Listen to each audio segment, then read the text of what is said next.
যুক্তিসঙ্গত কিনা কিংবা অটোরিকশা আপনি পক্ষে কিনা এই ধরনের অবান্তর প্রশ্নের উত্তর আমরা দিতে চাই না। আমরা মনে করি যে খেটে খাওয়া মানুষ আসলে তাদের কর্মসংস্থান ছিল না বিধায় এই পেশাকে তারা বেছে নিয়েছিলেন, এবং রিক্সা পেশাটা আসলে বাংলাদেশের খুবই একেবারে নিম্ন শ্রেণীর মানুষরাই গ্রহণ করে একেবারে উপায়ান্তর না পেলে। এই অটোরিকশা শ্রমিকরা আসলে দিন আনেন দিন খান। এই অটোরিকশার অ্যাক্সিডেন্ট দেখিয়ে অটোরিকশা এই সড়কে অনেক যানজট তৈরি করে এই ধরনের অভিযোগ দেখিয়ে আসলে বন্ধ করে দেওয়ার আসলে কোনো উপায় নাই। এই অটোরিকশা শ্রমিকদের বিকল্প কর্মসংস্থানের নিশ্চয়তা যদি দিতে পারেন তাহলে অটোরিকশা সিলেট থেকে উঠায় দেন। দুইজন শ্রমিক নেতা সহ হচ্ছে অটোরিকশা চালকদের আটকে রাখা হচ্ছে। আমরা মনে করি এই যে অন্যায্যতা, তার প্রতিবাদে আমাদের রাজপথে আমাদের অবস্থান জারি রাখা উচিত। আমরা সেটাই রাখছি। রোড অ্যাক্সিডেন্টের যে ব্যাপার, আমাদের বাংলাদেশে কিন্তু প্রকৃত কোনো নগর পরিকল্পনা বলতে কোনো বিষয় নাই। আপনি যদি অ্যাক্সিডেন্টের হিসাবগুলো নেন, পরিসংখ্যানগুলো নেন, তাহলে সব থেকে বেশি অ্যাক্সিডেন্ট হচ্ছে মোটরসাইকেলে। কিন্তু মোটরসাইকেল নিষিদ্ধ করে দেওয়ার জন্য তো কেউ হচ্ছে এখানে পদক্ষেপ নিচ্ছে না, দৃঢ়স্বরে কথা বলতেছে না। কিন্তু এইখানে অটোরিকশা নিষিদ্ধ করার ব্যাপারে বারবারই বিভিন্ন ধরনের পদক্ষেপ নেওয়া হচ্ছে। এইটার পেছনে আমি প্রথম যে ঘটনাটা মনে করি সেটা হইতেছে গরিবদের প্রতি ঘৃণা, প্রচণ্ড রকম গরিব বিদ্বেষ।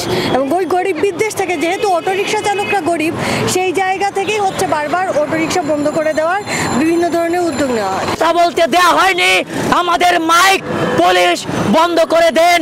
ফলে আমরা তাৎক্ষণিক এই বিক্ষোভ সমাবেশে মিলিত হয়েছি। বন্ধুগণ, জুলাই অভ্যুত্থানে আমরা লড়াই করেছিলাম, মত প্রকাশ করতে হবে, মত প্রকাশ করতে পারবো। কিন্তু আজকে আমরা দেখলাম আমাদের মতকে চেপে দেয়া, মতকে দমন করার চেষ্টা।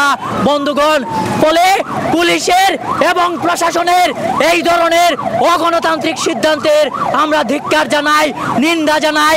একই সাথে আমরা এই মিথ্যা মামলায় আটক নেতৃবৃন্দের মুক্তি চাচ্ছি এবং হয়রানিমূলক যে মামলা, সেই মামলা অবিলম্বে প্রত্যাহারের দাবি করছি। আমরা আমাদের রাজপথের যে সংগ্রাম, সেই সংগ্রাম অব্যাহত রাখবো। আপনারা আছেন, আমাদের সমাবেশ চলতে থাকবে। সমাবেশের মাধ্যমেই আপনারা জানতে পারবেন আমাদের পরবর্তী কর্মসূচি। আমাদের যে সিলেটে অটোরিকশা শ্রমিকদের আন্দোলন থেকে আমাদের অটোরিকশা শ্রমিকদের দুইজন নেতা, বাসদ সিলেট জেলার আহ্বায়ক আবু জাফর এবং প্রণবজ্যোতি পালকে ধরে নিয়ে যাওয়া হয়েছে। একই সাথে আসলে দুজন রিক্সা শ্রমিককে ওই দিন ধরে নিয়ে যাওয়া হয় এবং এ যাবৎকালে যত রিক্সা শ্রমিককে আসলে গ্রেফতার করা হয়েছে, অবৈধভাবে বিভিন্ন মামলা দিয়ে হয়রানি করা হচ্ছে, তাদের নিঃশর্ত মুক্তির দাবিতে এবং তাদের উপর যে হয়রানিমূলক মামলা দেওয়া হচ্ছে সেটা যাতে অবিলম্বে তুলে নেওয়া হয়, সেই দাবিতে আমরা যে সিলেটের সচেতন নাগরিক যারা আসলে সিলেটের বিশিষ্ট আইনজীবী থেকে শুরু করে সিলেটের যে ব্যক্তিবর্গ আছেন, নাগরিকরা সংহতি জানাতে এখানে উপস্থিত হয়েছেন।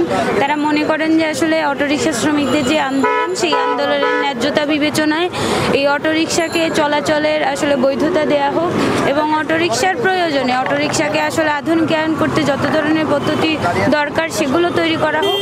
এবং এই যে নেতাদেরকে আসলে আটক করে রাখা হয়েছে এবং আপনারা দেখেছেন গত 2 দিন আগে জামিন দিয়েও আসলে আরও 2টা মামলা দিয়ে ওনাদেরকে আটক করে রাখা হলো। এই যে হয়রানি করা হচ্ছে একজন রাজনৈতিক নেতৃবৃন্দদের উপরে, যে হয়রানি সেটা আসলে সাধারণ মানুষের আরও বেশি হয়। ফলে এই জায়গা থেকে বেরিয়ে আসার জন্য আমরা প্রশাসনকে এখনও হুঁশিয়ারি দিচ্ছি।